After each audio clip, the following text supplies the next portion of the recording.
Bilyones sa isang gabi, Naoya Inoue at Murodjun Nakmadalib umani ng kayamanan sa isang boring na laban, isang umaatikabong bakbakan na lang. Tara, narito ang buong kwento.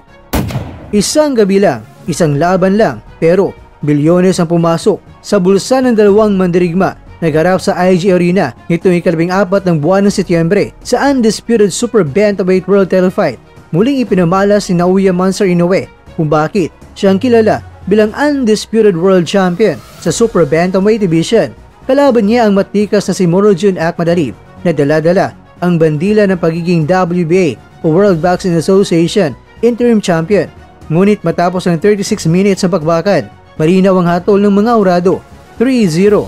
Desisyon pabor kay Inoue. Ito ang kanyang ika-26 na sunod-sunod na panalo sa world stage at ikalimang beses na nadipinsan niya ang kanyang 4 na mga korona sa parehong timbang.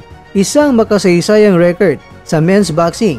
Ngunit higit pa sa kasaysayan, higit pa sa knockout o desisyon, ang pinakamalaking usapan sa gabing iyon ay ang salapi. Ang kayamanang bunga ng kamao ayon sa mga ulat.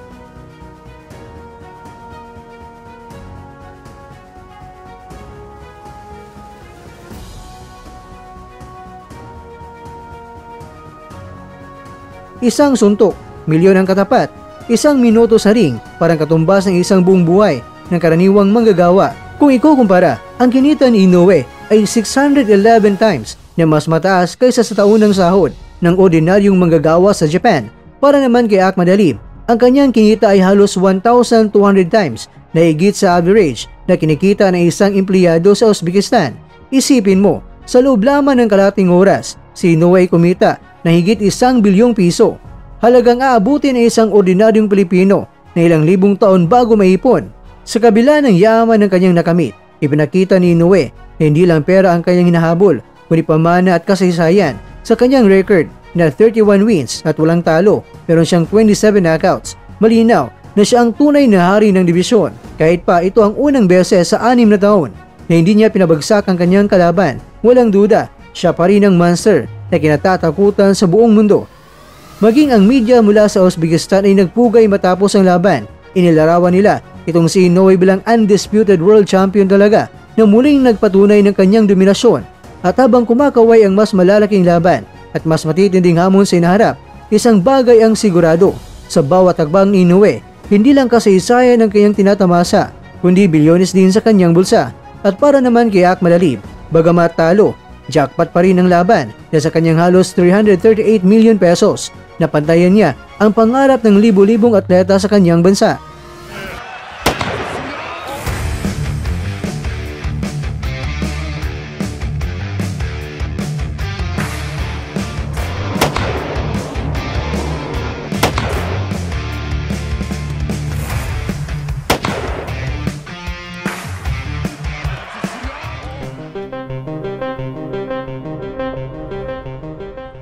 Mga kakwento, para sa mga tagahanga, isang paalala muli ito kung gaano kalaki ang mundo ng boxing. Hindi lamang laban ng kamao, kundi laban din ng kapangyarihan, karangalan, at ang mahalaga ngayon, ang salaping bumibilang na abot na ng bilyon.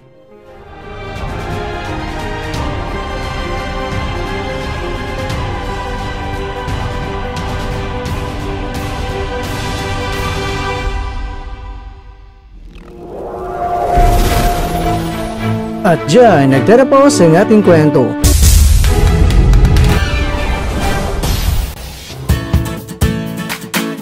Maraming salamat mga kakwento sa inyong panonood. Pero baka naman mga kakwento ay nagustuhan niyo po ang kwento natin ngayon. Baka pwede niyo po akong mabigyan dyan ng like, subscribe at pa-click na rin sa bell button.